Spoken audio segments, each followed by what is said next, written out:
I am the executive director for Mesilla Valley CASA. I've been pretty active with politics in the sense of behind the scenes. I'm on the state central committee for the Democratic Party, and I've helped on a couple different campaigns and have been always just very interested in politics. When Joni decided not to run, she called me and asked me to run in her seat, but I'm not in her district. I'm actually a couple of streets over. And so, but we had talked about it at great length and talked about some different possibilities. 2 days later, when Joseph decided not to run for the same seat, I got the same call again, a couple calls, and so decided to throw my hat in. I feel that I can do a lot for our community. My name is Gallegos-Moralez, and the reason that I decided to run for state rep, I've been involved in the party for about 13 years actively. The second time that I've been on the state central committee. Working for the governor's office, I was his representative for southern New Mexico, which included from Socorro down.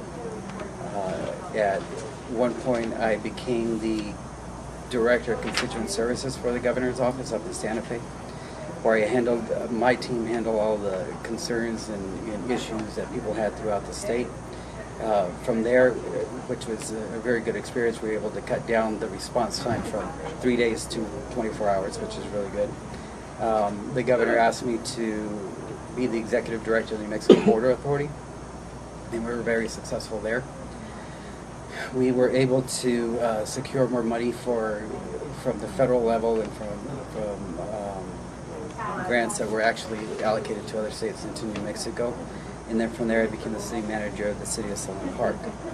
All that experience, including my political experience and working on different campaigns and everything, I've always thought that I've worked really well behind the scenes, and I've done that. But when this opportunity came up, I said, okay, it's time. There's a lot of things that we have to work through when you're working for the government to ensure that people are protected and that they can move forward. And for a lot of people, their only advocate is their government. Unfortunately, sometimes we don't have the mechanisms to help the people get to where they need to be. And when we look at some of the campaigns and stuff that's been in the news lately, other issues that has to do with the water rights and with education and everything, I think our legislator has done a decent job, but there's so many other issues that need to be addressed. And so I didn't hesitate when I received calls as well, and even before this came up, and I said, no, now's not the time, but now is the time. Okay. If I could real quick, what are you currently doing? Right now, actually, I started a consulting business with a business partner of mine, and we just recently went through the PRC, which something changed. And when you go through the PRC, before the turnaround time when you submit your paperwork was 2 weeks, and this time it turned out to be 4 or 5 months. Okay. One of the most controversial issues at the legislature over the last couple of years, and including in the special session, has been the governor's attempt, along with Andy Nunez, to prevent those in the country illegally from obtaining a driver's license. Do you support that bill? And more broadly, what changes, if any, do you believe need to be made in terms of state law dealing with the issue of immigration? Well, when you talk about the driver's license and allowing people that are not citizens of New Mexico or citizens of the U.S. to get driver's license and immigration, they're really two different issues. The intent of the driver's license was to ensure that the people that are going to drive anyway do have insurance, and that protects New Mexicans. When the insurance companies look at the rates, they base their rates on the people that don't have insurance. And so that's going to be a higher premium for us. And I think that that's totally different from the process that has to do with becoming a citizen of the United States. So I would not support repealing that. As far as immigration, I was executive director of the New Mexico Border Authority. And some of the issues that we've worked on, and even at the governor's office, one perhaps is in Columbus, New Mexico, where it borders Palomas and Las Chepas. We had an issue where a lot of immigrants, and this is what would happen typically, you could have 500 people come up to the border, hide out in those little buildings, and then as soon as the sun went down, they would cross over the border and go through all these fields where these, American ranchers or New Mexico ranchers had their cows. They would litter, and it was an economic impact. And we had broken fences with all this other stuff. And one of the questions that when I was talking to one of our counterparts that was on the Mexican side of this, he says, Andrew, the problem is that, people are concerned about the violence and everything that comes over into New Mexico, but we have the same thing where Americans can go into Mexico and think that they have free reign. And we started discussing that. It kind of gave me a different perspective. In working with the border authority with our Mexican counterparts, we were able to bring funds over here, work on joint projects. I think that the process for immigration needs to be followed. I think that it needs to be funded and maybe simplified a little bit so that we can encourage people that do want to come to this country, whether they're from Mexico or other countries, because the problem that we have here on the Mexican border is the same problem that they have on their southern border. And so we all have to work together to make the system a little bit simpler and less cumbersome. I don't support the legislation as it is. I'm concerned that it's a wedge issue, and it's being used to divide New Mexicans. And my concern is are people afraid to leave their homes? Are they afraid to drive their children to school? Can they not get them to doctor's appointments? We want to make sure that if people are here illegally, that we can get them services so they become legal. We want to make sure that if people are here who are committing crimes and are violent, that we don't want them here. So it's a convoluted issue, and I think the way it's written, it's just not conducive to New Mexicans, and especially people that are living in the colonias, people that are, I guess this is America, and we don't want people to be in fear. And I think we need to really look at how that legislation is written and make it better. Second question, and another issue that had a lot of attention this past session was early childhood education, and specifically in regard to reading in the grades 3 and below. And it's been pointed out that New Mexico students are far behind their peers in other states. One of the things that was proposed was retention, holding students back, but there were also other proposals as well. What would you support to help bring our students in New Mexico up to the same level as their peers elsewhere in the country? I think by the 3rd grade, we've missed the boat. We need to really look at early intervention. I have a child that's in 2nd grade, and they need to be learning since before they get into school. We need to really fund programs that really specialize in early childhood education. We need to look at making sure that children, when they get to school, that they're fed, that they have the tools that they need, that the teachers have tools that they need. One teacher with a classroom of 28 to 30 kids, they can't teach. They're basically babysitting, and we want to make sure that kids are in there learning. So in order to give tools to teachers and to students so they can be successful, that's what I'd like to see happen. Well, first I would applaud Mary Helen Garcia for bringing up this legislation because it's bringing attention to something that we really need to address. Whether or not I would support this legislation, I think that retention is kind of one of the what we have to do as a last resort, to bring it back. As Ms. Gallegos said, you have to have early childhood, early prevention to do all this stuff. And as you're talking about the funding, it's like, okay, well, of course, I think one of the issues that they had down over here with the superintendent was that it would cost the school district more money and it would go into the budget. It's like, okay, well, how do we address that? If money wasn't an issue, we could do a lot of things for the state, but that's not the truth.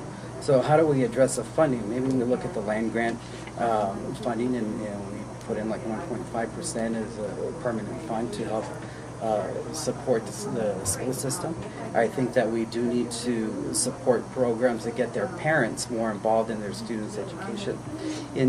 you know, while I was on the school board with in the Gadsden district, you know, we had the same issue where we have a ton of kids that are all at special education level. And the problem that we had, and which we were trying to do, is like, okay, so how do we address this issue and how do we identify what the real issue is? And it was my belief that the real issue was not the ability to learn. It was the fact that a lot of the kids in the Gadsden School District have a Spanish background, and Spanish is their first language. And when you take a look at that, and then you try to bring them into an English language, then it's going to take a little bit longer. You know, and I always thought that, okay, there's English as a second language program, but if you teach them in Spanish and then teach them English versus teaching them math in English and reading in English and all this stuff without them learning the concepts, you know, you're kind of, you know, hurting the kid and putting too much pressure on them to learn a language that they don't know to begin with. So I think that that's one of the other issues that we have to take on. But I think that the legislation that we have to push, maybe put it off till another year, but that we have to figure out the system according to the demographics of the community as to what's going to work in the best interest of the child. Maybe we teach them in Spanish first, if that's their first language, you know, because that's important, and then we transition them in later grades in middle school to learning English and do those language classes. The state, this past session, for the first time in a couple of years, started to come out of the budget crunch that it had been feeling. This was the first session where they were actually able to add a little bit of new money to the budget, whereas the years before that they had been cutting. As you look at the budget, what would your top priorities be for spending, and what areas do you feel like where they can maybe make some cuts? Well, I used to work for the state, and I worked for a state agency. And when I took over the New Mexico Border Authority, my predecessor had a budget of close to $500,000. When I took over, that budget was about $323,000. And so some of the things that we had to look at, and it's the same thing when you look at the state budget, around May, and you ask any agency, you know, they got to spend it or lose it because it gets cut in their budget. And I think that that's totally the wrong way to go. It's the same thing with water rights. You know, you either use your water rights or you lose them, and that's the wrong incentive. So what I did with the Border Authority, and what I also did with the City of Sunland Park, is that I cut the budget. At the city, we had about a $21 million budget, and when I took over, we had an $834,000 projected deficit, and we froze everything. So the first thing that we have to do is, just because there's money doesn't mean we have to spend it. The second, we need to cut out some of the waste. And with the Border Authority, and I know I was criticized by my employees when I cut out even the spending for Federal Express. There's no sense in spending. We were spending $1,000 a year on overnighting stuff to Santa Fe, which didn't have priority and didn't have to get there overnight. It could take 2 or 3 days. So when you look at the small stuff, it can add up. And that was just one agency. And if you look at all the different agencies and entities, so that's the first thing that I would do. Second, I would look at what can be funded, continue to fund projects through STVs, through infrastructure, and help these other communities to bring in and attract businesses. For instance, you know, if we can fund a project, say in Anthony, and then pass a legislation that matches a project that's going to bring more gross receipts tax, then that's going to be a benefit for the state. And then pass also the legislation that says, okay, if you are a community that's within 15 miles of a border, say if you border another state, and give that competitive edge to that community. And if you go to Anthony, you can see where Anthony, Texas stops, Anthony, New Mexico starts, because all the businesses are over there. You know, and so we need to work on those incentives. So that's kind of where I'd like to put the spending, is infrastructure, education, and you know, giving everybody the opportunity to succeed. Quality education for children is one of my top priorities. I've been an advocate for children for 20 years, and I always look at how to help children because I think that helps our community. Access to health care. I think there's so many working New Mexicans who do not have health care, and that's such a need. that we have. Nonprofits many times aren't able to have health insurance, and these are hardworking people, and they deserve access to health care. Economic opportunities for southern New Mexico. I think that we have so much potential in our state, and we need to attract businesses. We need to want people to come to New Mexico. We need to utilize the resources that we have here between wind, and we've got plenty of that today, and we've got solar. I mean, there's just so many opportunities that we need to start tapping into. What we could cut, I think there's always, as a director of a nonprofit, it's always hard to look at where you're going to cut, but there's always ways to cut budgets. There's always ways to look at how to trim down spending, and I think I'd like to look overall how we could do that without cutting jobs, because I think we just need to really look at keeping people employed.